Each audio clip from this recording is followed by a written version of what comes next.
Manhã Cidade Política. Apoio Sismuc Regional e blog do Mário Flávio. A política de A a Z. Hoje com a gente é o professor Marco Aurélio Freire. Olá.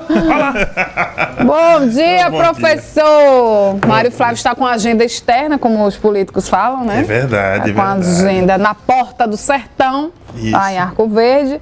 E aí deixou o Marco Aurélio Freire aqui com a gente, pra gente bater um papo sobre política. Eu acho que o assunto do dia nacional é a volta do Messias. A volta do Messias, exatamente. Bom dia, Renata. Bom dia. A volta do Messias que se dá hoje, né? Desde 30 de dezembro, que ele saiu antes do final do ano ali, para não ficar para a posse, não fazer a passagem da faixa presidencial ao sucessor. Agora, com 90 dias daquele episódio, né? Literais 90 dias, ele vem ao Brasil e aí tem toda uma repercussão em torno dessa agenda da volta de Bolsonaro. Tem um detalhe que chama a atenção, Renata, que é o seguinte: me parece que há 4 elementos interessantes para entender a volta de Bolsonaro. Primeiro é que Bolsonaro percebe um desgaste de Lula, né? Nos últimos dias, principalmente, aquela situação com o Moro, dando entrevistas que tem criado muita repercussão negativa em torno do presidente, né? E isso é um momento de desgaste, um momento... E além do mais, a pneumonia. Sensação de déjà vu, né? Você só mudou o protagonista, né? Exato. Além de uma questão de saúde também, pneumonia, enfim, um quadro que o presidente tem que se recuperar, e isso deixa ele em baixa. Então, esse é o Bolsonaro aproveita um pouco essa onda. Segundo motivo é que também percebe-se a economia em marcha lenta. Apesar do governo ser novo, há muitas medidas. O governo está em uma crise aí com o Banco Central, um conflito grande sobre taxa de juros, e muita coisa está em marcha lenta. Então, Bolsonaro percebe que o brasileiro não sentiu as mudanças que o Lula prometeu, pelo menos até o presente momento, e aí ele vem aí nesse episódio. Terceiro episódio é que a oposição não encontrou ainda um outro nome para, de algum modo, rivalizar com o Bolsonaro dentro da direita. E antes que encontrasse, Bolsonaro disse: opa, melhor eu voltar antes que isso se forme. Quarto motivo, PL. O Partido Liberal, nas mãos de Valdemar da Costa Neto, entende claramente que Bolsonaro e Michele são ativos fundamentais para fazer uma dinâmica no país e ampliar, né, com todo esse pessoal que apoia eles podem ampliar o número de vereadores, prefeitos nas próximas eleições. Então o Valdemar da Costa Neto tem um uso muito específico para os bolsonaros, porque aí entra a Michele também, que eles já estão trabalhando politicamente. Então esses 4 motivos me parecem explicar um pouco, né, da chegada de Bolsonaro nesse momento, além de agitar a política nacional. Voltamos para aquela situação antes do ano passado, né? A polarização está aí. Polarizado, né? Mas os órfãos, digamos assim, né? Porque o pessoal ficou meio sem liderança, porque vamos aguardar 72 horas, e nada aconteceu. Deu 90 dias agora, né? acabou. Bolsonaro pegou o avião e partiu, o pessoal ficou só com essa mobilização de grupos de WhatsApp, que continua muito ativa, forte, essa movimentação. E a expectativa será que vai vir mesmo uma presença de Jair? Na linguagem de São João, a gente espera uma bomba rojão ou vai ser um traque de sala? Traque de sala, né? Olha só, aí depende muito de como a estrutura do PL está trabalhando com o Bolsonaro, porque Bolsonaro vai precisar dessa estrutura do partido, e o partido também tem planos específicos para a figura dele e da ex-primeira-dama, e é exatamente aí que ele deu um anúncio, o Bolsonaro, que vai percorrer o país, né? Justamente para ampliar as bases do PL. O PL já é um partido com 20% do Congresso, mas não tem 350 prefeituras. Eles querem 1.000 das 5.500 brasileiras, querem 1.000, querem 20% das prefeituras do país. E Bolsonaro é o principal nome nesse plano. Agora, Bolsonaro também, apesar de estar em bom acordo com o PL, Bolsonaro é muito ele mesmo, né? Ele tem uma trajetória que a gente, assim, vê que ele é difícil até de entender para onde pode ser os caminhos do ex-presidente. De todo modo, se persistir essa relação boa com o PL, Bolsonaro é um ativo fundamental para o próprio PL se capacitar melhor, enfim, crescer, e ao mesmo tempo o bolsonarismo ficar institucionalizado, né, organizado com um partido, organizado a partir de uma instituição. Isso facilita também o caminho de Bolsonaro. Mas vamos ver como é que vai se dar essa relação. Agora, é uma volta importante. São dois seres únicos, né? Por isso são características de líderes mesmo, né? Bolsonaro e Lula. Eles pensam muito particular. Né?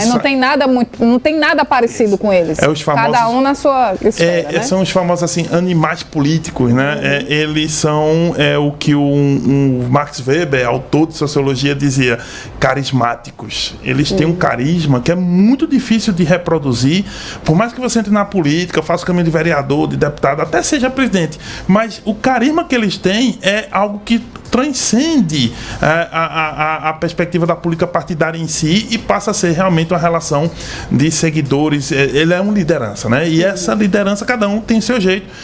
E Bolsonaro pode institucionalizar-se ali no PL, mas ainda que não se institucionalize, o bolsonarismo continua firme e forte pela figura do Messias, Jair Messias Bolsonaro.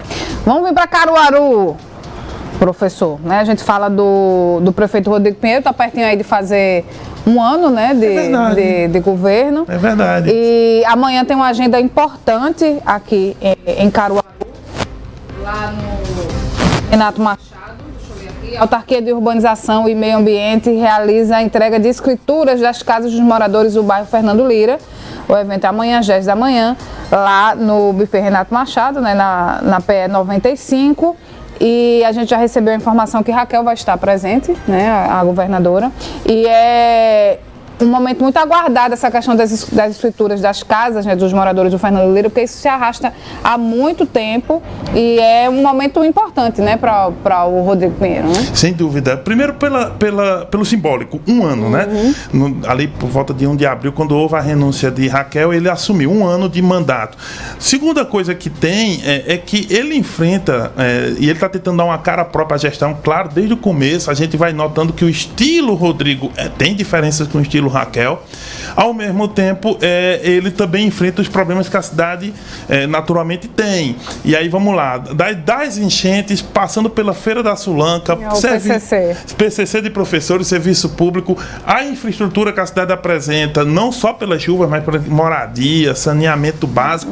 E aí é que são muitas frentes, mas você vê claramente que Rodrigo está no modo reeleição, né? Ele está claramente fazendo duas agendas. Nisso, focado. Né? Uma agenda política, veja, diálogo com a Câmara, ia ser candidato na AMUP, mas acabou não sendo, mas isso mostra uma perspectiva política, e a agenda administrativa, né? Inaugurações. Eu vi ontem, por exemplo, no Manhã Cidade, a questão dessa via do Distrito Industrial, e aí vai ter inauguração. Esse movimento é um movimento de tentar mostrar que é um gestor que faz, né? Um homem de entregas e de diálogo pela questão da relação política que ele abriu. Até foto com o Lula ele teve. Né? E isso mostra que ele está no campo desses dois pontos, o administrativo e o político, visando claramente o projeto de reeleição. Muito bem. E agora essas duas pautas polêmicas, né, que estão aí na semana, que é a história do PCC, né, os professores resolvem hoje em assembleia, mas estão confiantes, inclusive, na conversa com o prefeito, que a gente não conseguiu confirmar se vai haver mesmo esse encontro, tá? Oficialmente, não. Pode ser que aconteça extraoficialmente. Mas vai haver essa assembleia hoje para ver se os professores evoluem com essa história de greve ou não, por não concordar com o texto do PCC. Mário estava até comentando aqui que não sabe por que esse tema voltou à tona, né? São 10 anos, uma década disso, pessoal, 10 anos de insatisfação, né? E talvez se tenha mexido no vespeiro, né? E aí é um teste de fogo. Porque se ele quer ter uma percepção de diálogo, chegou a hora, né? Porque de algum modo esses professores foram reanimados nessa insatisfação que é latente, e agora eles querem resolver, querem conversar. E aí vamos ver como é que vai ser a resposta que a prefeitura, especificamente Rodrigo Pinheiro e a sua gestão, vão dar a esse movimento. E isso eu também quero ver como é que vai ser. Já que mexeram no vespeiro, vão ter que colocar as abelhas de volta lá, né? Na Câmara. Meia. Não vai ser fácil porque eles têm reivindicações muito específicas e realmente muito importantes, né? Porque imagina, o profissional de educação, professores e os demais, sem eles não tem educação, gente. Vamos ver como é que vai se dar isso. E se vai ser da boca do prefeito a mudança do dia da Feira da Sulanca, né? Outra coisa importante, né? Porque como Santa Cruz e Toritama fizeram suas mudanças são coisas diferentes. É uma feira privada. São modelos diferentes. Os modelos são diversos. Mas aqui depende da prefeitura. Daqui sim. E por isso mesmo, aquele debate também feito aqui no Manhã Cidade essa semana foi muito claro. Deixou para o ouvinte, gente, dá uma olhadinha no YouTube, recupera aquilo ali, porque você vai ver que o feirante é diverso, tá? São mais de 10 mil, mas ele é diverso. Ele também está insatisfeito há anos, tá? E há dois impasses. A feira sair, que é uma discussão que foi relegada a um segundo plano, mas parece o PCC dos professores, foi deixada para lá, mas isso ainda está indo. Deixa quieto, deixa abaixo. Mas que isso tem um... E outra coisa é, enquanto... Veja, tem o sair, muitos querem sair, no sentido de ir para outro lugar, mas enquanto não sai, o que faremos? Que é a infraestrutura, a abertura... É trabalhar toda semana com o povo reclamando? Exatamente. Complicado. Então é outro vespeiro que, vamos lá, não sei se ele vai ter, nesse caso, exatamente a solução, mas chegar e mostrar qual vai ser o dia da feira e como abrir esses diálogos e analisar essas questões, é outra questão de habilidade política, que aí provaria o Rodrigo como um gestor hábil. Vamos esperar. É isso, né? São assuntos complicados, mas se conseguir resolvê-los, entra para a história. Totalmente.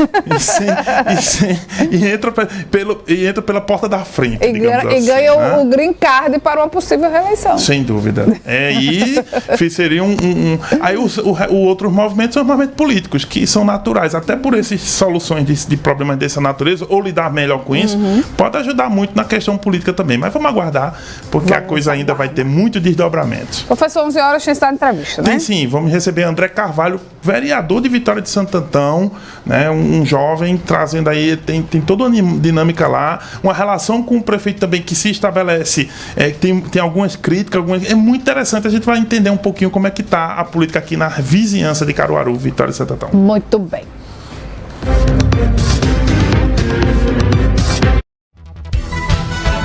Manhã Cidade Política. Apoio Sismuc Regional e blog do Mário Flávio. A política de A a Z. WhatsApp Cidade 9987099.7. Apoio Rockball, o boliche de Caruaru.